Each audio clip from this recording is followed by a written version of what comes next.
Today I am going on a solo overnight backpacking trip. Here we go. Woo.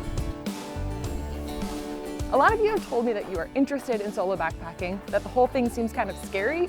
So I'm hoping that by taking you with me, you can follow along and see what a day in my life looks like as a solo backpacker.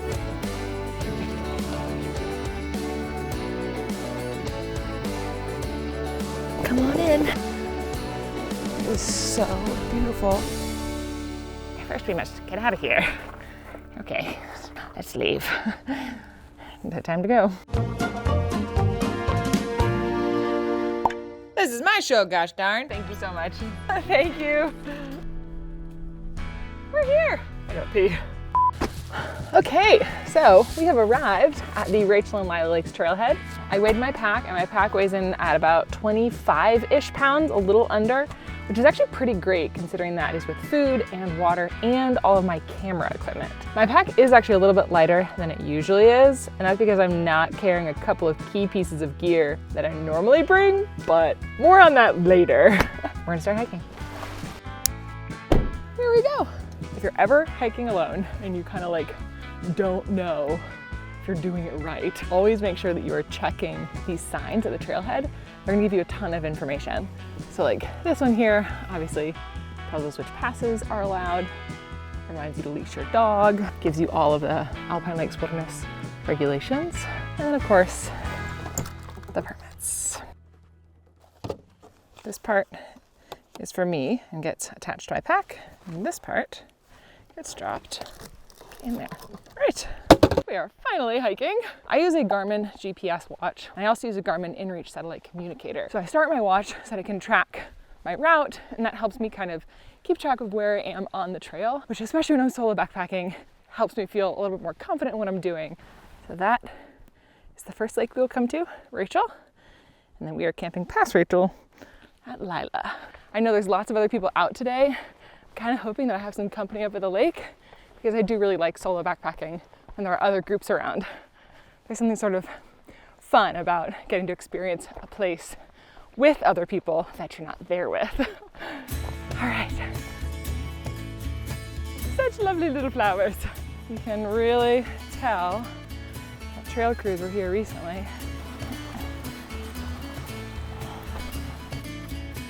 This whole trail is just gorgeous so far.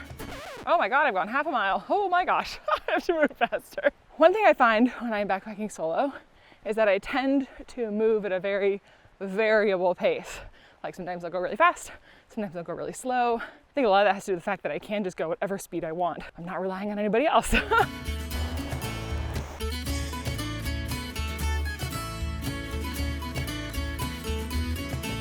So for the past half mile or so, the trail has been almost completely flat. Oh, stunning view.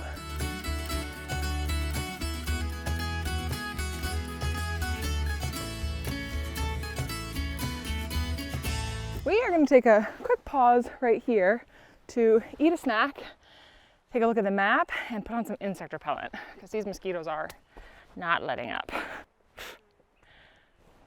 One thing about backpacking solo is trying to get everything in pockets you can reach on your own. My first snack of the day is this RX bar. Wow, that is excellent. Wow, high quality snack. According to my watch, I've gone about 2 miles. I'm not pushing myself very hard. It is very hot today, and I'm trying to do everything within my power to not get overheated, which means obviously drinking a ton of water, drinking electrolytes, snacking, and also like keeping my heart rate low and kind of like moving slowly. We just turned a little corner and came across this incredible view. Also this cool flower, boom. The trail's kind of alternating between being really brushy and overgrown and being like big and open and flat. It's kind of interesting just to be walking through all of these very different types of terrain.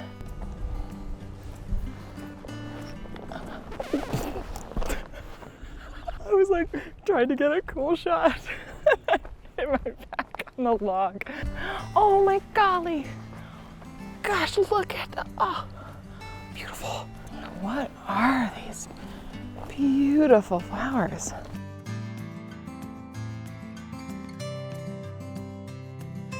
crossing water, holding camera, quite precarious. Ah! All right, Miranda, pull your life together. Great big water crossing. So I'm looking ahead of me at a very steep section of trail. I am gonna take my time on this section, but I'm also gonna try and like just keep moving, because for the most part this trail's been almost completely flat, just like a little bit of up and down, but this part looks steep. And also, so many mosquitoes. I'm eating them. Let's boogie. Look at this gorgeous waterfall. Oh my gosh. The camera does not do it justice, but it is absolutely stunning. I'm trying to like keep myself from wooing, but I can't help it. I'm a woo girl. Woo! Okay. We have just come up a very steep section of trail. We have officially gone well over 3 miles and we still are not at Rachel Lake. So I'm gonna try and figure that out. Oh. Oh.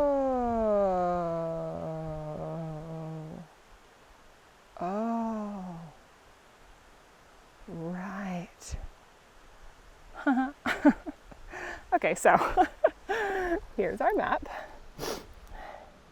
This is where we are, right there.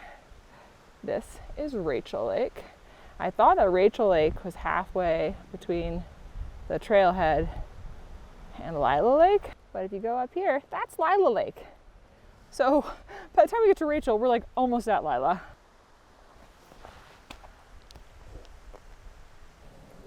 Cool. Okay. Wow, up, up, up.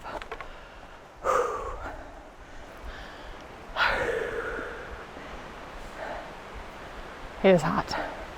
It is getting real hot. Okay, time to keep moving. We are officially above the tree line. See that little peak in the distance? I think that's Alta Mountain. Wow. Oh my gosh, this is beautiful.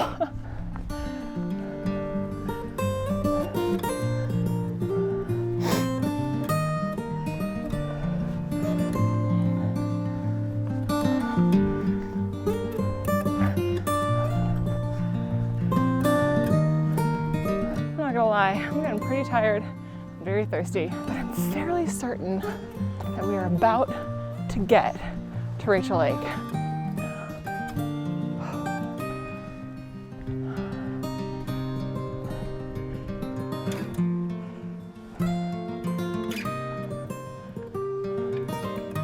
Where's this dang lake? Okay, listen, between you and me, if Rachel Lake isn't immediately over this little crest, I quit. Let's see what you got, Drew. Come on, lake. I know I'm close. Oh, my gosh. Wow. We made it to Rachel Lake.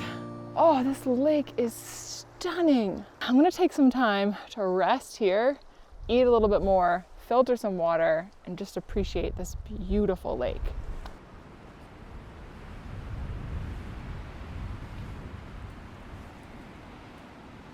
It is surprisingly windy and quite cold, so I'm probably not gonna take as long of a break here as I thought I was. Oh my God. I did not expect this.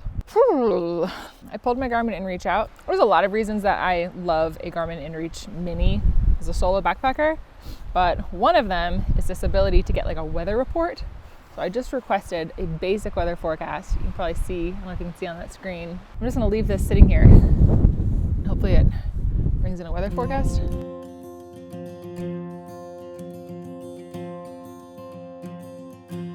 Basic weather forecast came in.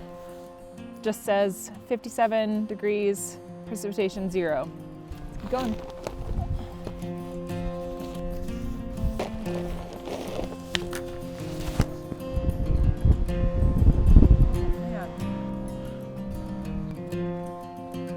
a bit anxious about the wind. I don't like camping in wind, but also highly windy, dry conditions means potential for wildfires. Just need to take a deep breath. This is a beautiful place where I am. Everything's gonna be fine. Let's keep on going. Okay, so far, this trail from Rachel up to Lila is really steep, but really cool. We got a beautiful view of Rachel Lake, but we're gonna keep moving. I can already tell this is gonna be a hard section and a hard climb. So many switchbacks. Oh, pretty far.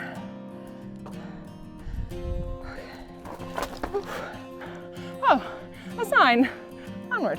Man, how many times have I said onward in this video so far? Onward. This is crazy. We are in a rain cloud. This is all just cloud coverage. Oh, jeez. So, I should be rapidly approaching Lila Lake now that I've done that big climb. I saw two folks coming down and they said there's one other tent up there, but otherwise pretty quiet. If I'm solo backpacking, I really like to know that there's gonna be at least one other group wherever I am. I don't know, I feel like I'm sharing the experience with someone, even if I'm not actually with them. It's probably an anxiety thing, let's be honest. Onward. I need another phrase. Tally ho! Ooh, okay, Miranda. Just got to this little valley full of gorgeous little wildflowers. Look at this fog. It's stunning. So eerie and wonderful. Ooh, there's like almost an intimate feeling to it. Came around the corner just like that. Here is beautiful Lila Lake. I am the only one down here, which means that I have my pick of the perfect campsite. As much as I'd love some of the gorgeous view behind me, I'm gonna kind of prioritize something that tucks me out of the wind. Hi, Marmot. Hi, my friend. Let's find the perfect campsite. Too soggy, too bumpy. Ta-da! This little cove here is tucked out of the wind and the ground looks flat. So, perfect campsite.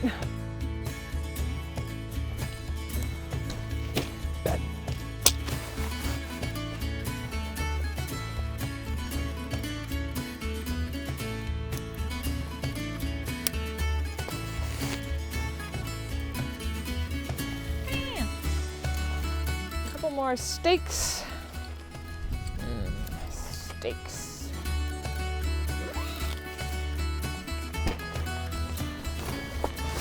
In an effort to prevent my tent from becoming a mosquito hotel, we're gonna do this next part of setup in the tent. Don't worry, you're invited. All right, so first I brought my classic Nemo Tensor insulated sleeping pad, and it is just like my trusty favorite sleeping pad. I brought my Enlightened Equipment quilt. This Enlightened Equipment quilt was one of the first pieces of ultralight backpacking gear that I truly fell in love with. I also brought my Enlightened Equipment camp booties. For my pillow, so I'm actually using the Sea to Summit Eros pillow. Boom. My sleep clothes. I feel like warm sleep clothes are particularly important when I've been sweating all day because my clothes are wet and dirty and then they don't insulate me at night. So, and here's the piece of gear that might surprise you. This medical pillow from Garage Grown Gear. I didn't bring this to put my head on, but I did bring it so that I can actually put it underneath my knees. I actually discovered this medical pillow when I did a Garage Grown Gear video where I unboxed the funkiest stuff that they sold. And this was one of the pieces of gear that I was like, absolutely not, am I ever gonna carry that? And now here I am. I brought it on my last backpacking trip and I really liked it. And so I'm bringing it on this one. For my knees, or my legs. Now this video is actually sponsored by Garage Grown Gear. If it weren't for Garage Grown Gear, I probably would have always just stuck with having pretty heavy backpacking gear.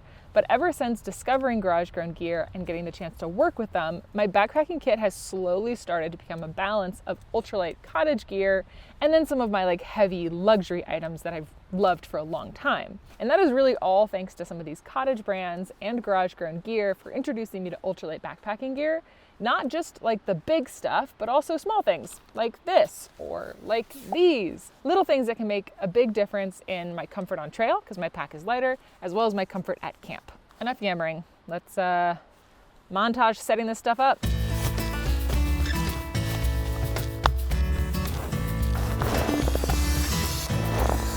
Dude, these mosquitoes are like coming at the door. They're like, let us in. No, bitch. Sorry. Stay right there. Okay. Boom. My quilt has this strap that goes around the center of the sleeping pad, and then this part sort of like flops freely before you buckle it around yourself.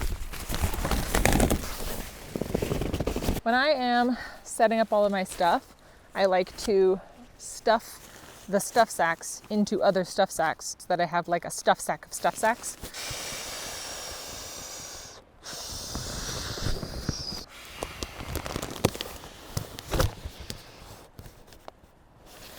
It is just about 4:30 and I do have a couple of things that I want to do before I think about eating dinner. One of them is clean off my legs.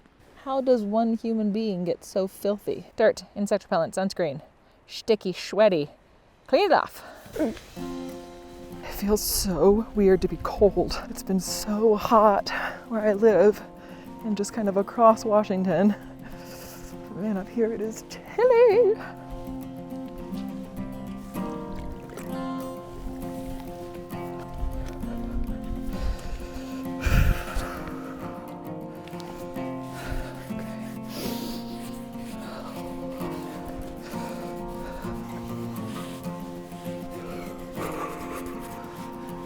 Clean legs. I'm gonna put on my bracelet bottoms and then we'll do my top.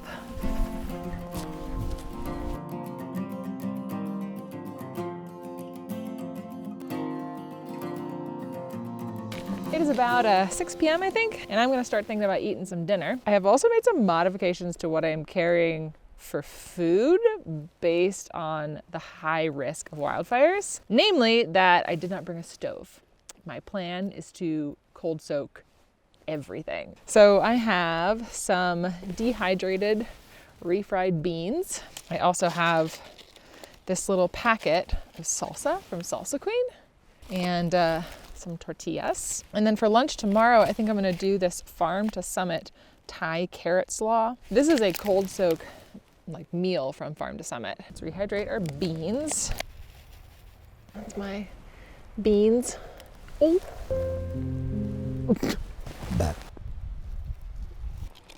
While that is doing its thing, I'm actually going to make myself some electrolytes. I feel like this will probably surprise absolutely nobody, but I am an extrovert. And sometimes solo backpacking can make me very lonely, but I have come to really love solo backpacking because I think it has taught me in a lot of ways how to be better about advocating for myself when I'm with other people. I do think that it's really beneficial to me to get to take solo trips because it reminds me that I am very self-sufficient, that I can do this totally on my own, that I will make mistakes, but it will be okay. And it also, I think, makes me better at like listening to myself and listening to my brain and my body. I think if you're scared of solo backpacking, I totally understand that. And it's actually been scary for me pretty much every time I've gone solo backpacking, but I still do it because the small moments of fear don't outweigh the overall feeling of accomplishment, confidence, and peace. Also, we just like look at these wildflowers for a second. This place is so freaking beautiful. All right, I'm gonna eat my beans. Ooh, looking kind of nasty. Looks a little bit like mud. Wow, the salsa really helps. Oh my gosh. Super fast, super easy meal. Is this as good as a hot meal? Probably not. But okay. You don't need to watch me eat this. Cold beans. This is my first time ever not carrying a stove. I will not be having hot coffee tomorrow morning or a warm breakfast for a nice hot cup of tea tonight will simply be eating cold beans.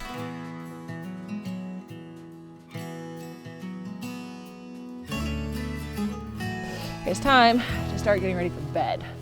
Now the first step that I want to take, and the most important step, is to gather all of my trash and my stuff that smells and get it into my bear canister. First we have my toiletries, which I'm actually going to leave kind of out and accessible because I still need to brush my teeth tonight. My soap and my cloth. I have high chews, which are my current favorite snack for hiking. This is all the stuff that I ate on trail today.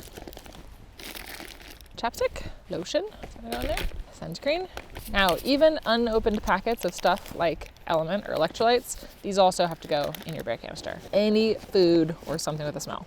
Insect repellent. That is it. Cool. Step one, everything smelly is in the bear canister.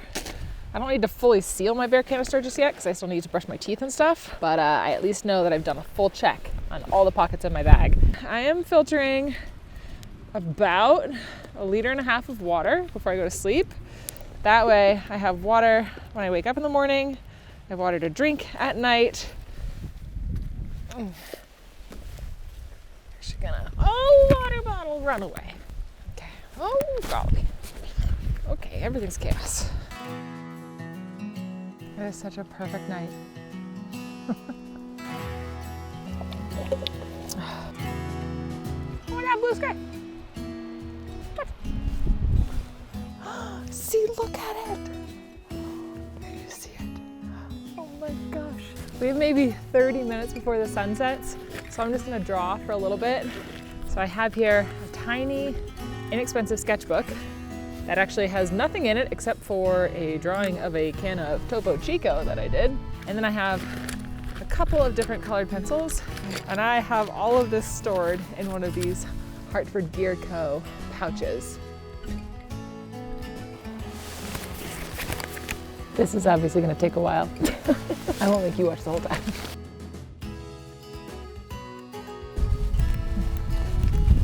Bear can is put away. It's time to go to sleep.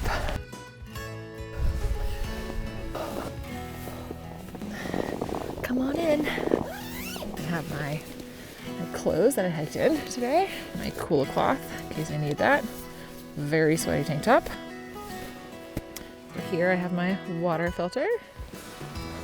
Up here I have more camera stuff, some water, my phone, batteries are charging in this bag, and then this is my little notebook that I was drawing in.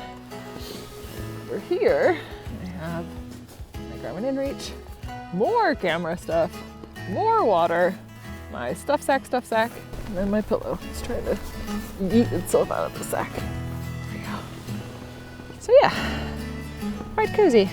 Today wound up being an absolutely amazing, beautiful day for backpacking. I mean, one of the most beautiful trails I've ever been on. Now, solo backpacking doesn't always look like this. So if you are watching this video as like a day in the life of a solo backpacker and you're like, man, that just looks like you're having fun the entire time.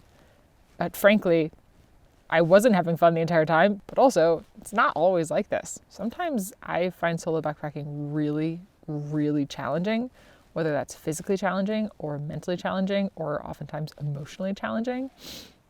So yeah, just like anything, like really any activity or thing that you do, it has its ups and its downs, literally, because you're hiking. So the sun is just about setting here, so I'm going to lie down here in my cozy quilt, read my book for a little bit, and head to sleep. If it's super windy in the morning, I'll probably start breaking down camp as soon as I can so I can begin the hike out.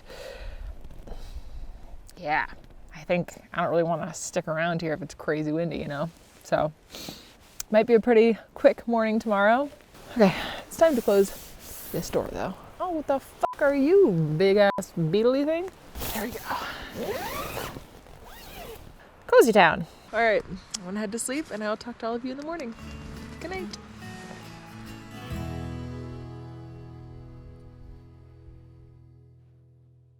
Oh boy.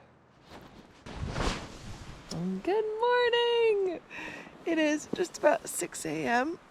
I woke up around 5-ish, but it was completely overcast and really windy and you couldn't see anything, so I came back into my tent and slept for another hour. Now, the first thing I'm actually going to do this morning, before I get out of my tent, before I start making breakfast, is do a little bit of tent cleanup. So like pack my stuff in my bag. I'm not going to start breaking down stuff just yet, but I am going to get a little bit packed up. And that's just because it's always easier to do that right away. Here we go.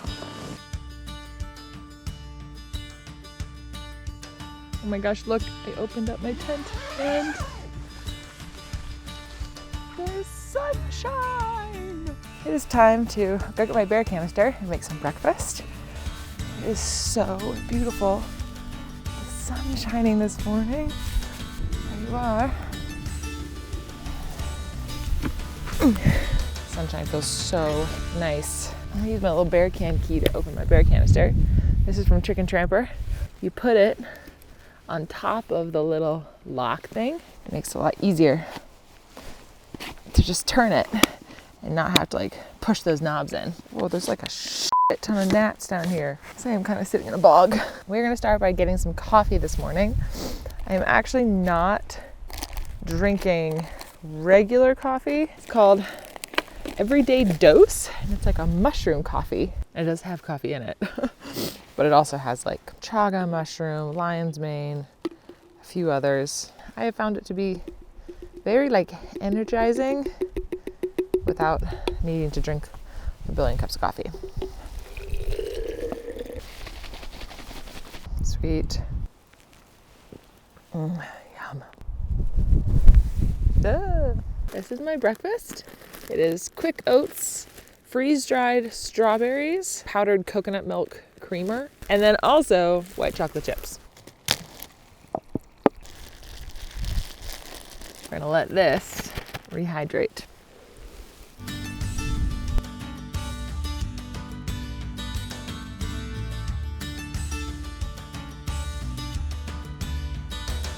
All right, here's my oatmeal. Here's what it looks like. Strawberries and cream for breakfast. I'm gonna go ahead and finish eating my breakfast and then start packing up my tent and getting ready to hike out of here. But before I leave this beautiful campsite, I do want to share a couple final thoughts with all of you about solo backpacking. Gosh, that sun feels so good. Where were you yesterday when I got here? Oh my God, jeez, there's so many of them. It's actually insane.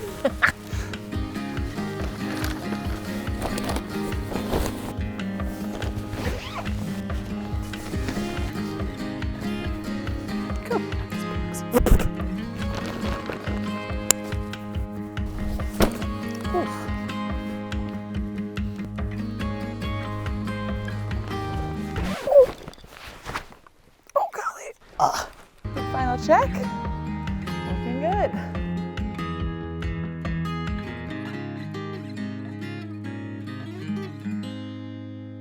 I'm hoping that by bringing you along on this 24 hours as a solo backpacker, you've kind of got a good picture of what it looks like to go solo backpacking. A massive thank you to Garage Grown Gear for sponsoring this video. And they have actually allowed me to do a giveaway of a small mystery box of some of my favorite pieces of ultralight backpacking gear. Just a couple of little things that I think will be perfect for anyone's backpacking kit. So if you want to win that, comment below with what your ideal solo backpacking trip looks like, and we'll pick a winner 1 week from publish of this video. All of the legal schmeagle details are in the description below. I believe it is time to say goodbye to our perfect little gnat-infested campground and head back to the car. Now, I am really lucky to have an incredible crew of people that I normally backpack with, but if you want to see me do more solo videos, let me know in the comments below. And as always, if you liked this video, hit the like button, subscribe to my channel, and make sure you hit the notification bell, and I will see you outside. Bye. See you outside. Right? Or is it see you outside? One of those. Oh my God, these gnats are crazy. Oh.